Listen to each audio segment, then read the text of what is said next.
All right, well, welcome. And I think we'll go ahead and jump into a launch committee update. We're going to hear from, spend probably most of our time it's focusing on the functions and scoping working group updates, but we have a couple of other updates from the priority admin working group and the communications and outreach working group that we'll just sort of lump into this launch committee update. So first off, I think we've mentioned this at our last stakeholder call. We have retained Utilicast to do our facilitation and project management work. And Sarah Davis, who has joined us today, is going to be taking lead, and Jessica Singh, who has been helping us with facilitation thus far, is going to be working with Sarah. So we're thrilled to have the Sarah Jessica team helping us work through all of the details and all the coordination of our of what have become very, very productive meetings. So Sarah, I don't know if you want to just say hello, introduce yourself. We can take a minute to do that. Sure. Yes, happy to. I'm Sarah Davis. I'm with Utilicast.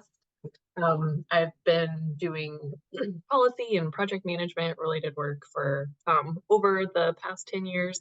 I spent about a decade at Seattle City Light, and I've worked with a lot of you in different capacities over the years too. So just really pleased to be helping support this initiative. And if there are any questions that any stakeholders have, please feel free to reach out to myself or Jessica. Our emails are posted there.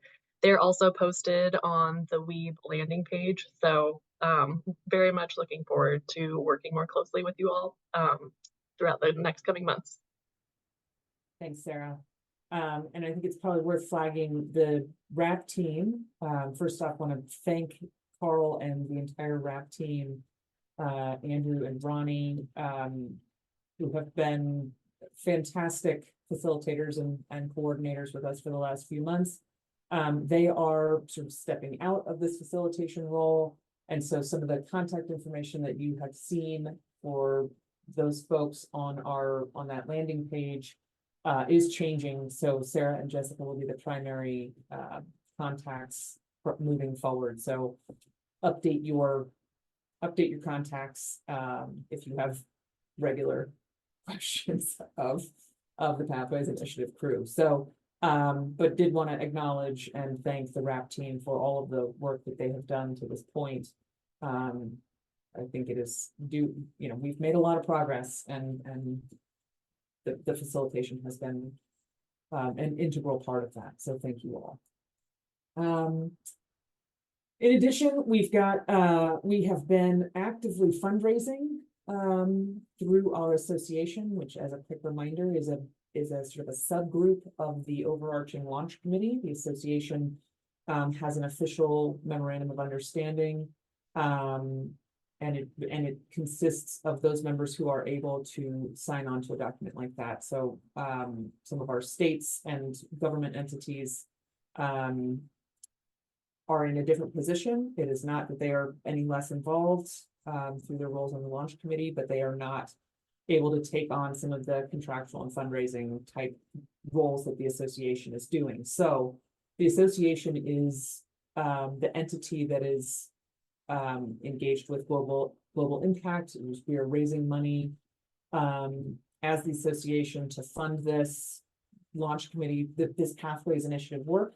And we are making really good progress. Want to acknowledge and thank all of those entities who have pledged funding or committed funding in one way to support the launch committee work.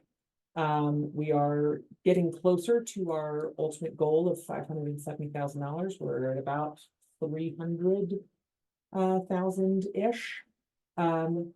Maybe a little bit more than that at this point in time as far as pledges go. So we are still in fundraising mode. So if you have not yet been hit up or you have not asked, consider yourselves solicited for funding. And please get in touch with your sector reps or reach out to Sarah or Jessica or Jim Shetler, who is also on the call, for more information about how to contribute funding to the launch committee. As a reminder, it is going through Global Impact, which is a 501c3, so we have that nonprofit status for all of the donations and pledges that are coming in through that.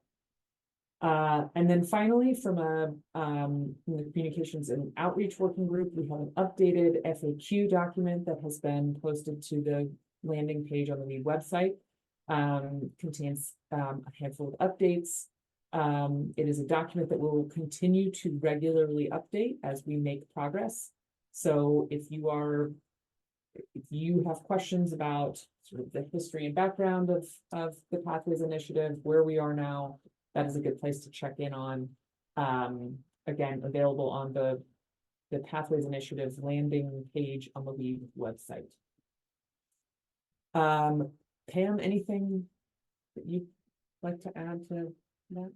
I think you covered it very thoroughly. I do want to add my appreciation to the RAP team, and we're very glad that they will continue to support this work with their liaison role with the states group. But we certainly would not be this far without them, and really do appreciate how much support they've given us in terms of coordinating and administrative functions to get here. So thank you, Carl, and the whole RAP team. Thanks, Pam. And with that, I think we'll move to the functions and scope work group. Spencer is going to lead this conversation. I'm happy, just let me know when you want me to move through the slides, Spencer, and we'll go through that. So I'll pass it over to you. Thanks, Kathleen, and thanks everybody for joining.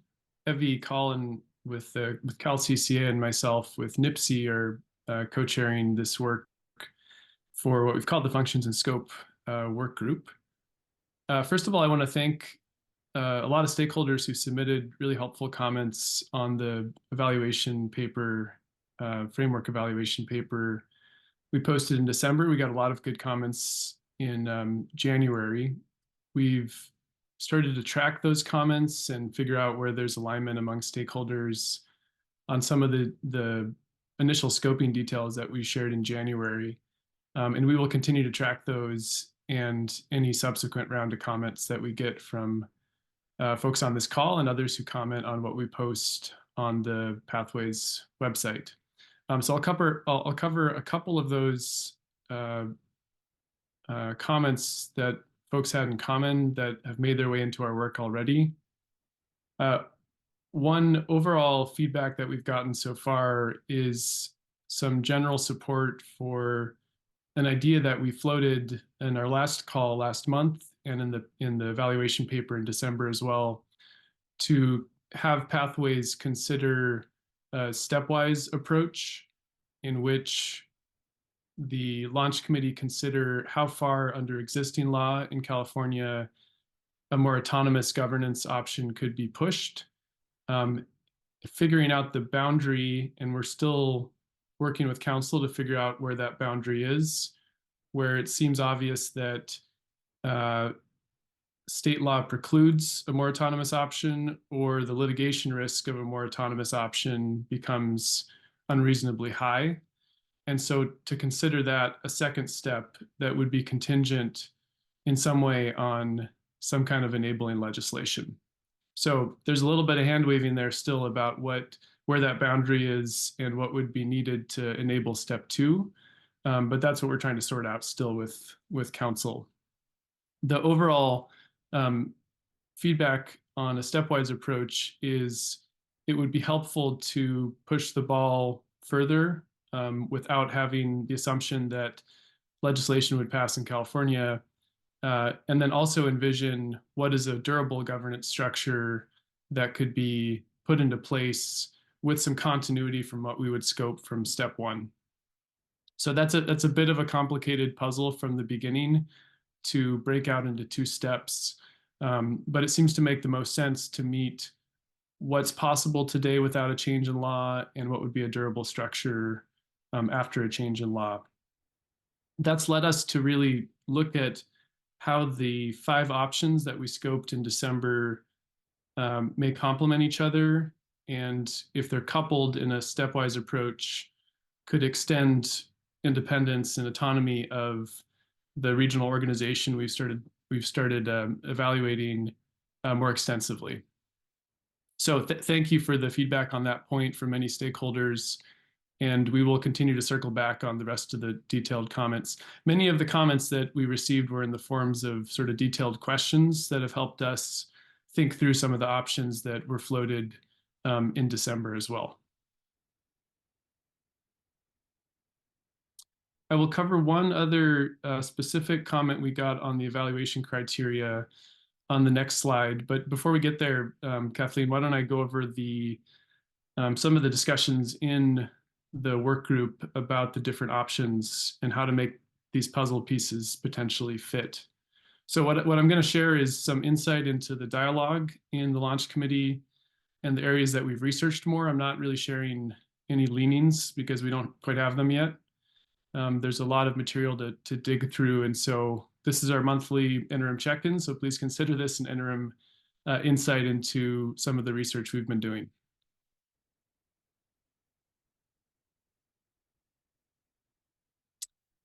So one area that has been, I guess, an overall comment that I would make, we have the benefit of doing this as a launch committee in 2024 and not 1996, not 2004.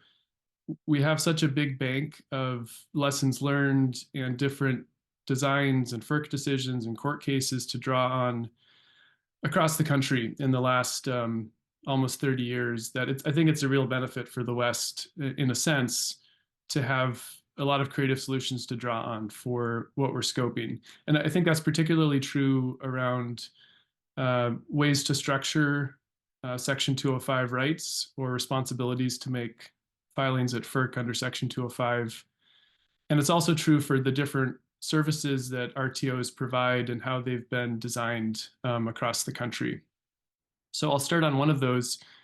We've spent a good amount of time looking into precedents for making dual filings at FERC, how that shows up in various public utilities under the Federal Power Acts, tariffs under agreements between those entities, and how FERC has considered those, and in some kind of limited cases, what the boundaries are for states' courts, rather federal courts, for considering those Section 205 rights. The most interesting examples we've come across, and maybe the strongest precedents, are in New England. The jump ball provision in New England is probably the best known example of a dual filing right. It shows up as a co-equal right that is shared between the ISO New England, and the Stakeholder Committee, which is called NEPOOL. And it's been triggered about 6 substantive times that we're aware of, in which FERC has been in the position of having to consider 2 separate filings on equal footing for various issues in New England. So that's been, I think, a fruitful area for us to explore. How did that get designed in the beginning in New England? And what should we think about ways to structure dual filing opportunities in this context that would be consistent with what FERC's found in New England? An interesting point to observe in New England is the decision in the region to have an equal footing approach. So neither the ISO nor NEPOOL's filing is received by FERC as the preferential filing, was really an outcome of a negotiation between the RTO and the Stakeholder Committee more than 20 years ago.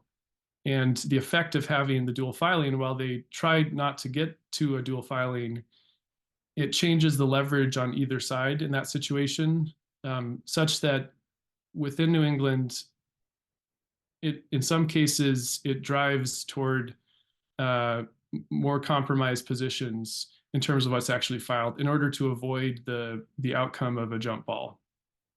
So that's purely one way to structure it.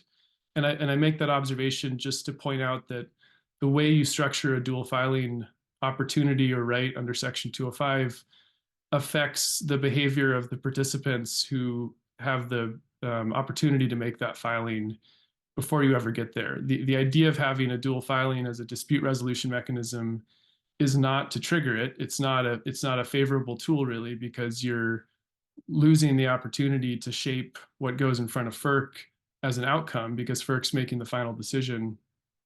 But the shaping of that shared filing right affects the negotiation between the parties about what's actually filed in the first place. So for those of you who are familiar with New England and have spent time there, I just put that in front of the group as something we've done a good deal of thinking about, and our council has been evaluating as well. A second area I wanted to touch on in terms of our evaluation of the options is the notion of having some sort of a trigger for the implementation of what we've been thinking about as a step one. And by that, I mean an indication, possibly in the context of EDAM participation, under which, at the point at which there is a sufficient amount of participation indicated by potential EDAM entities, that at that point, implementation of a potential first step could go into effect. So we're trying to avoid a situation where the current structure of joint authority under the EIM governing body and the extension of that into EDAM, we would change that without any indication that there's actually a critical mass of entities interested in EDAM. And so we're having an active discussion about what's the appropriate way to think about and potentially float a trigger like that. Overall, we have a pretty rich record from the Governance Review Committee that evaluated in 3 phases how to structure the authority of the EIM governing body. This showed up in an appendix in the December framework paper. So we've done that work in terms of trying to understand how our work stems from and may depart from the GRC's work.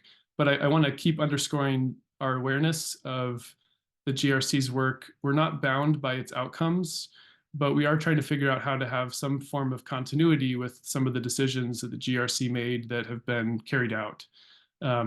So we've got members on the launch committee who were on the GRC or very active in GRC matters. And so we've kept that sort of in vision without feeling bound by it, because we have a different a directive for our work in terms of what outcome we're trying to seek.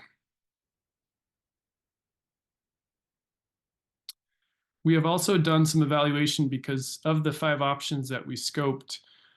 At least 2 of them have the notion of sold 205 rights, and the option 4 that we'd scoped is a full market spinoff. So that's really just implied. Similar to seeking out useful precedents and boundaries for dual filing rights, we've started scouring for examples of sold 205 rights in a situation where there are more than one party who have an effect on an overall tariff or complementary tariffs. And so there's a similar amount of rich material here for us to evaluate.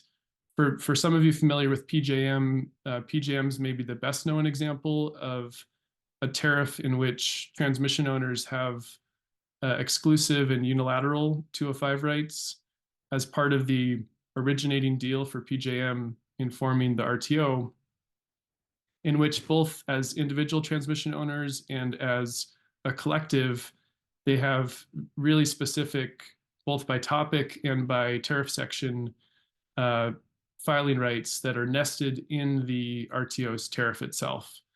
Now, those really apply to transmission matters, and what the launch committee is focused on at the moment are energy market issues. And so whether that's an apt comparison or not, I just want to flag it as, again, this sort of let 1,000 flowers bloom approach that FERC and the RTOs have taken over the last 30 years. There are precedents we can draw on for thinking about how to structure sold 205 rights, either within a single tariff or inseparable tariffs, as options 2 and 3 proposed in December. There are some other interesting, more recent examples of standalone tariffs that are also possible models for us. So we've been pulling together that research as well. I think the final kind of core issue that we've thought about as we've considered how to structure a governance proposal in the stepwise approach is just the reality that we're not facing a situation from what we've seen so far in the West, at least from the launch committee perspective, where we have a dozen transmission owners or utilities raising their hands, wanting to take a big leap together to the next step beyond EDAM. There are some utilities who've publicly expressed interest in doing so. There are a couple state mandates in the West about utilities joining RTOs of some form. But the reality we're facing is a really heterogeneous interest and public expression of interest in steps beyond EDAM. And that fundamentally affects the design of the latter steps of what we're imagining. If the launch committee comes up with a recommendation on governance after the assumption of legislation passing in California, it's not as though there's a clamor among the transmission owners to start an RTO on day 2 or day 3. That's just not the reality that we're in.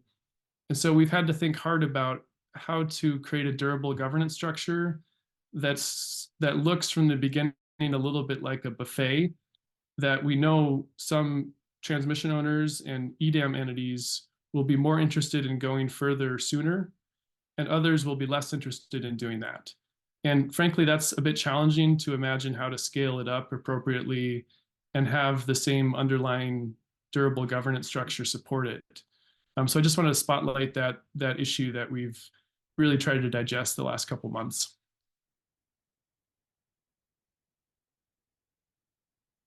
I think with that's about as deep a flavor as I wanted to give of some of the considerations we've had about the options that we scoped. And the last couple things I wanted to close out with are on the stakeholder comments on the evaluation criteria and the phase 1 schedule. And let me just check in with Kathleen. Are we going to do questions after this, or should we pause now to take questions on what I just covered? We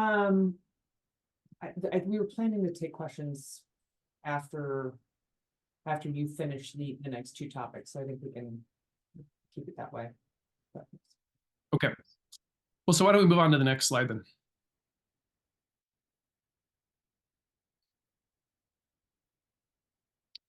So this shows the preliminary evaluation criteria that were included in the December paper.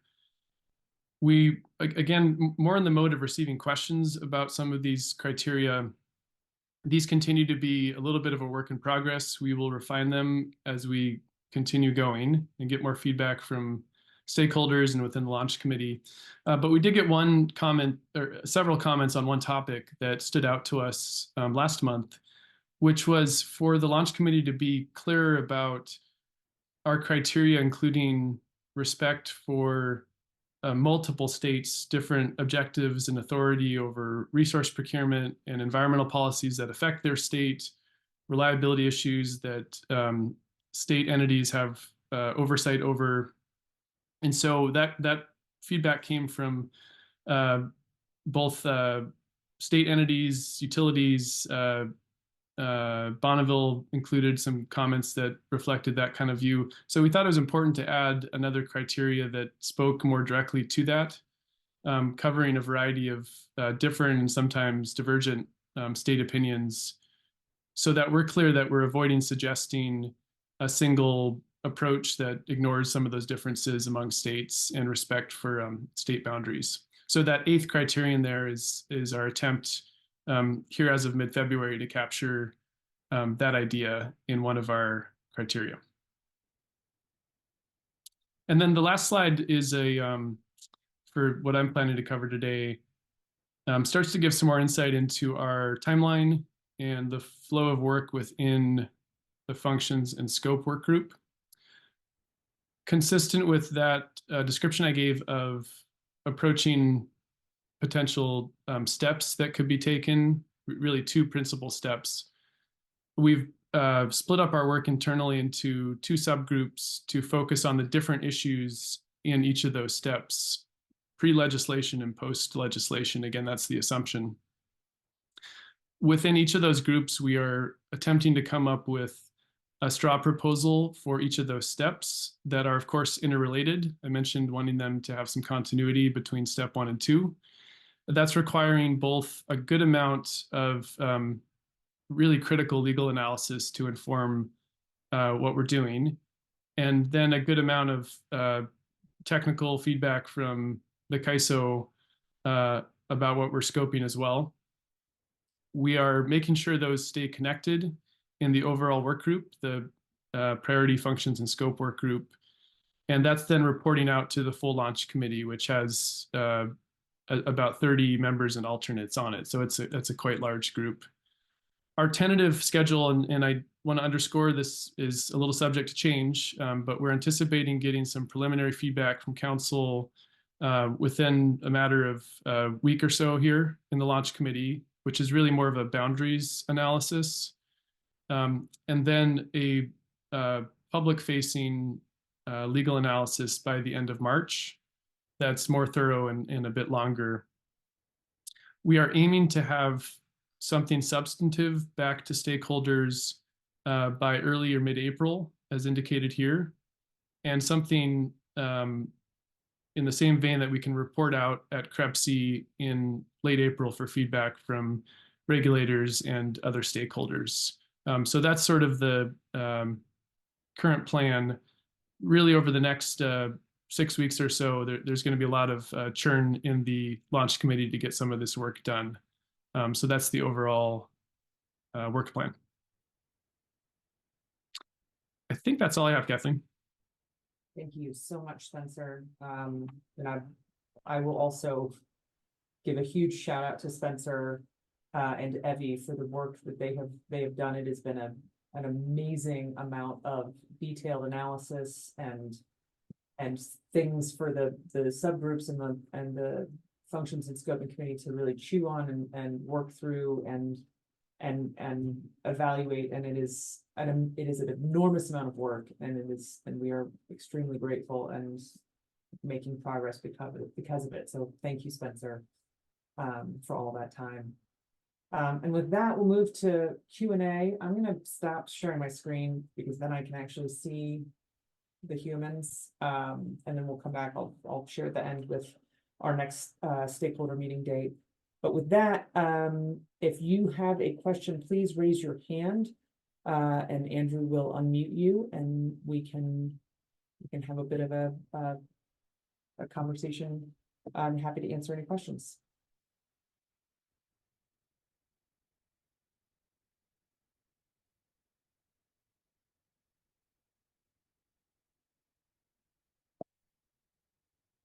Really? No one has questions?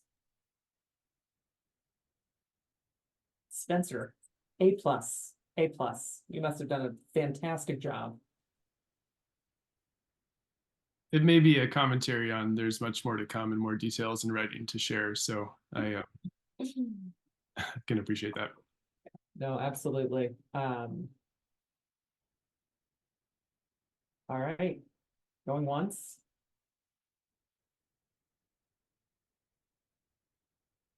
Okay, well, I will say that if you have questions after this that pop into your head, please do reach out to your sector representative, and we'll get those questions answered. And I will share my screen one more time. As a reminder, our next stakeholder meeting is March 15th. So we will provide the Zoom information for that as we get a little bit closer. And if there is nothing else, then we'll stop there. And again, appreciate everybody spending some time with us today. And we'll see you again in a month.